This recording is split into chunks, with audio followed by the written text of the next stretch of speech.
अस्सलाम वालेकुम वरहमतुल्लाहि वबरकातुहू। मेरा नाम है ज़फ़र राम है, मैं सिंगर हूँ और मैं एहसान अमरूवी साहब के इस चैनल के लिए मुबारकबाद देना चाहता हूँ क्योंकि इतना खूबसूरत नाम रखा है इन्होंने। आसान सा नाम है, जिन्ना का एहसान। और क्या खूबसूरत नाम है, एक आसान सा लफ्ज़ जिसे कहते हैं ना, जिन्ना का एहसान। मुझे बहुत अच्छा लगा ये चैनल। मुझे कहना यह है कि ये मुल्क बड़ी कुर्बानी के बाद हासिल हुआ है और कहते हैं सारे लोग हैं कि हम इसके लिए ये करेंगे, हम इसके लिए वो करेंगे, लेकिन अब तक तवक्को लोगों ने ये रखी है कि जी हमें सिर्फ़ और सिर्फ पाकिस्तान से लेना है। ये कभी नहीं सोचा कि पाकिस्तान को हमें कुछ देना है।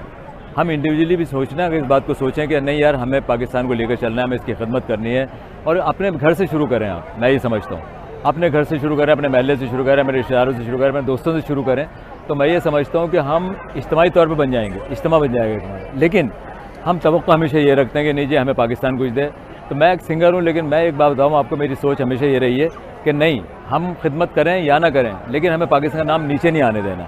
जिन्ना का एहसान है ये हम पर बहुत बड़ा कि हमें आज़ादी के साथ रहने की सहूलत है। इस वक्त हम हर काम अपनी आज़ादी से करते हैं और बहुत खूबसूरत ज़िंदगी गुजार रहे हैं अल्हम्दुलिल्लाह। तो मेरी सब लोगों से गुजारिश है, सब दोस्तों से गुजारिश है इस चैनल के थ्रू, जिन्ना का एहसान, कि आप सब अपने अपने तौर पर सोचिए। तो मुझे उम्मीद है इंशाअल्लाह ताला एक दिन बहुत बड़ा इज्तिमा बन जाएगा और सारे मसाइल इंशाअल्लाह हल हो जाएंगे। बहुत शुक्रिया।